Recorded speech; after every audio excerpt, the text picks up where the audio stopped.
Hey good people, Batavia here. So we're in October and we're still in the front yard garden and there's still food here. So see you in a few.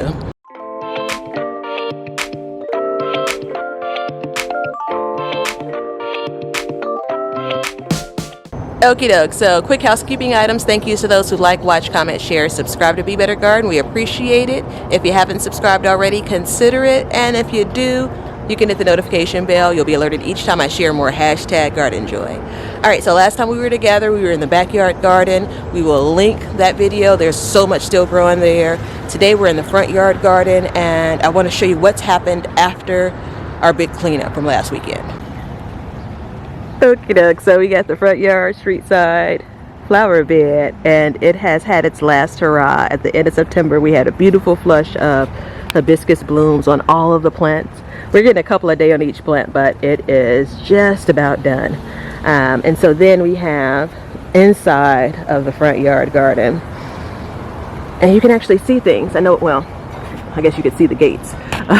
It's actually nice to be able to see these plants again.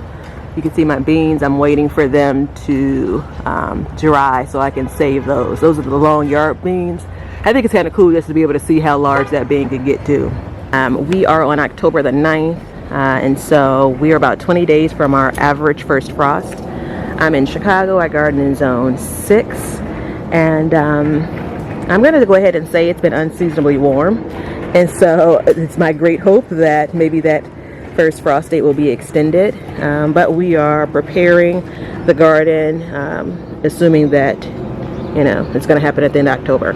Mustards have been eaten alive, and so I've actually picked off a bunch of the cabbage worms. I assume that's the thing that's doing this damage, or the only thing I should say. I'm also thinking of just planting some other things, like maybe some quick turn radishes in here, or maybe planting longer term and doing some winter spinach. I have the peppers, so what we're doing this weekend, not putting it off any longer, pulling off all of the ripe peppers and anything else that's come to size. So I normally like to wait, like a green pepper like this, I'll normally wait until it gets red, but at this point I need to be able to see how much I have of these to determine how I'm going to process them, what's going to be frozen, what's going to be dehydrated, what's going to be preserved through canning, and so I need to get a good look. But I do want to spotlight a couple of peppers here. Check out the habanada. So this is basically created to taste like a habanero without the heat. I've never had a habanero because I can't take that kind of heat, but that's what the ripe looks like versus when it's not ripe. I'll likely leave these on because these may have a chance to get ripe. Just when the temperatures get cooler, these things slow down. So for the most part, kind of what I have is what I'm going to have for a lot of these plants. I do want to show the chocolate bell pepper and what that looks like when it's in its chocolate form. Let's see. So here is a good example of what that baby looks like. We've had so much rain in October. The Corno de Toro, which I shared previously, I thought they were red. I purchased red seeds for the red plant, but they gave me ones for the yellow. And I've always noticed with yellow peppers of any kind, like they don't have a whole lot of room. This pepper is soft, and so that's why you also see kind of some of these spoil spots. And so I'll end up tossing these. Unfortunately, I should have harvested them much sooner. So these will come off of the plant and be thrown away, but there's still plenty more that's still good. I have some of the, I don't remember what these are at this point, but these are definitely jalapenos. These may be the tame jalapenos, which I'm just going to mix in with my hot ones. My giant marigolds, which may just be the only marigolds I grow from now on. This is a banana pepper, and so normally I would wait until it turns orange like this, but again, the countdown is on, so we're going to go ahead and move forward. Our green zebra that's taken over one single plant.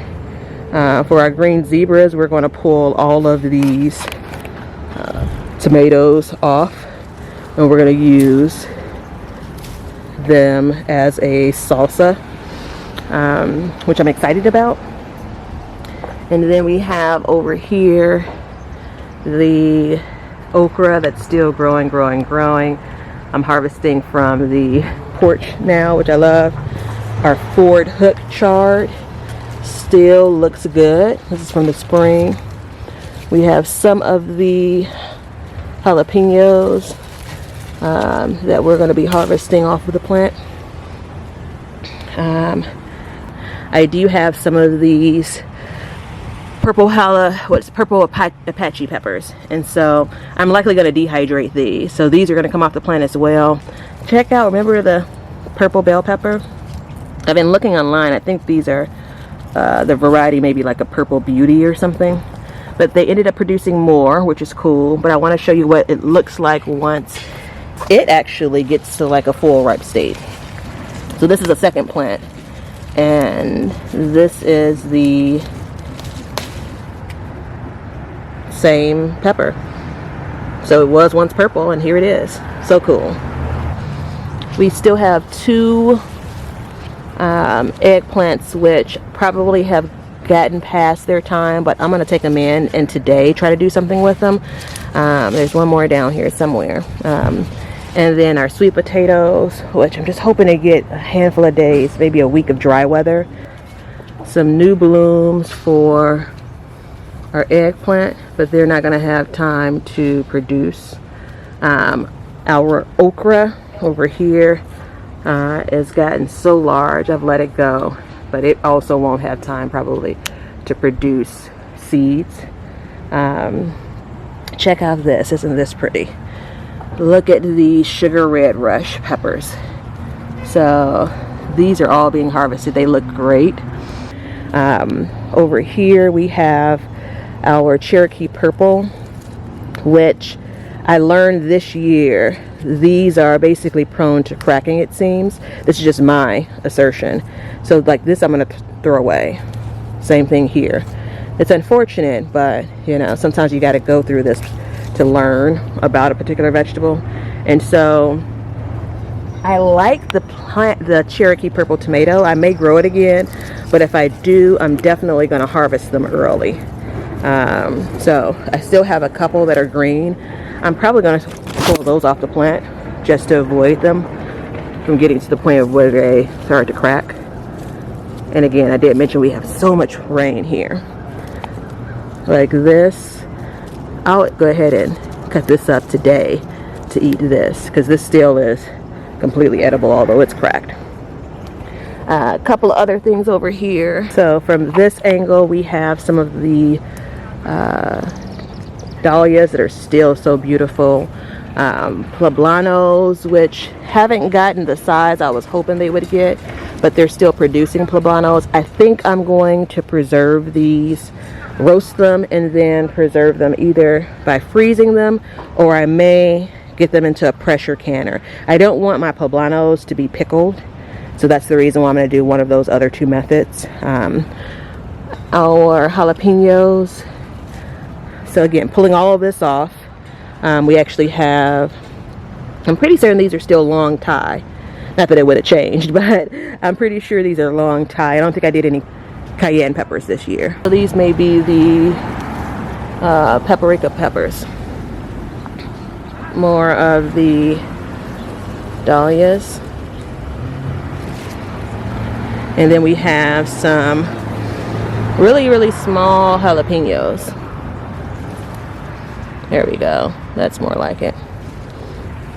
So all of these things are going to come off. Our volunteer green zebra, we're going to toss these in with the rest. And yeah. Alrighty, thanks for spending some time with me. If you have any questions, comments, or suggestions, feel free to drop them below, and I shall see you all on the next one.